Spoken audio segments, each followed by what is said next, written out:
21 বিধানসভা নির্বাচনে high voltage কেন্দ্র ছিল নন্দীগ্রাম। প্রত্যেকটি রাজনৈতিক দলের নজর ছিল নন্দীগ্রামের দিকেই।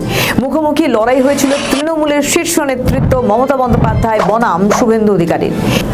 21-এ কয়েক হাজার ভোটে তৃণমূলের শীর্ষ নেতৃত্বকে হারিয়েছিলেন শুভেন্দু অধিকারী। 21-এর পর 26-এ নন্দীগ্রাম নয়, ভবানীপুরে মুখোমুখি লড়াই মমতা বন্দ্যোপাধ্যায় বনাম শুভেন্দু অধিকারী। 21-এর সেই নন্দীগ্রামে মহাযুদ্ধের পুনরাবৃত্তি এবার ঘটতে চলেছে, খাস কলকাতার বুকে। রাজনৈতিক উত্তেজনার মাঝে ভবানীপুরের একটি কর্মী সভায় মুখ্যমন্ত্রীর মুখে শোনা গেল লোডশেডিং এর প্রসঙ্গ। মনে করা হচ্ছে 21-এর নন্দীগ্রামের স্মৃতি। আবারও রাজনীতির অলিন্দে দুটো প্রশ্ন ঘোরাঘুরি করছে। নন্দীগ্রামে লোডশেডিং এর সেই ভূত কি এখনো তাড়া করে বেড়াচ্ছে মুখ্যমন্ত্রীকে? শেষ এবং গুরুত্বপূর্ণ প্রশ্ন, কেন নিজের কেন্দ্র থেকে মাননীয়াকে সতর্কবার্তা দিতে হলো?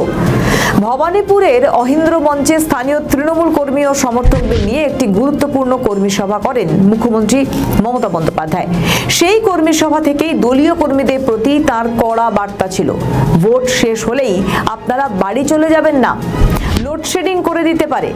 মুখ্যমন্ত্রীর নির্দেশ, ভোটের দিন ভোট গ্রহণ পর্ব শেষ হওয়ার পর ইভিএম সিল হওয়া থেকে শুরু করে স্ট্রং রুম পর্যন্ত কর্মীদের কড়া নজর রাখতে হবে। আগেরবার লোডশেডিং ঘটিয়ে ফলাফলে কারচুপি করার যে অভিযোগ উঠেছিল, সেই ঘটনা যাতে আবার না ঘটে সে বিষয়ে তৃণমূলের কর্মী সমর্থকদের সজাগ থাকার পরামর্শ দিয়েছেন তিনি। একদিকে তিনি যেরকম কর্মীদের সতর্ক বার্তা দিয়েছিলেন, পাশাপাশি কর্মীদের উদ্দেশ্যে বলেন তিনি 365 দিনই মানুষের সঙ্গে থাকেন। নন্দীগ্রামের নাম সরাসরি মুখে না আনলেও 21-এর নির্বাচনের কথা মনে করিয়ে দিলেন মুখ্যমন্ত্রী মমতা বন্দ্যোপাধ্যায়। আর শুধু তৃণমূলের শীর্ষ নেতৃত্বের মুখেই নয়, শাসক দলের শুভেন্দু অধিকারীর নন্দীগ্রামে জয়ের পিছনে লোডশেডিং এর হাত ছিল, একথা অনেকেই বলতে শোনা যায়।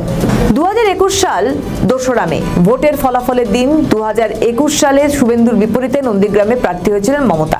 2রা মে ভোটের ফল ঘোষণার দিন সারাদিন ধরে যে গণনা হয়, তারপর গভীর রাতে জানা যায় 1956 ভোটে শুভেন্দু অধিকারী জিতে গিয়েছেন তৃণমূল নেত্রীকে হারিয়ে।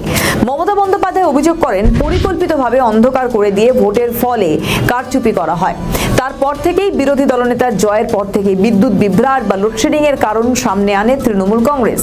পক্ষে বিপক্ষে অনেক মতামত রয়েছে। ভবানীপুরে নিজের ঘরের মাঠে দাঁড়িয়ে খোদ মুখ্যমন্ত্রীর এই ধরনের মন্তব্য আরও একবার প্রমাণ করে আসন্ন নির্বাচন তৃণমূল কংগ্রেসের কাছে কতটা বড় চ্যালেঞ্জ।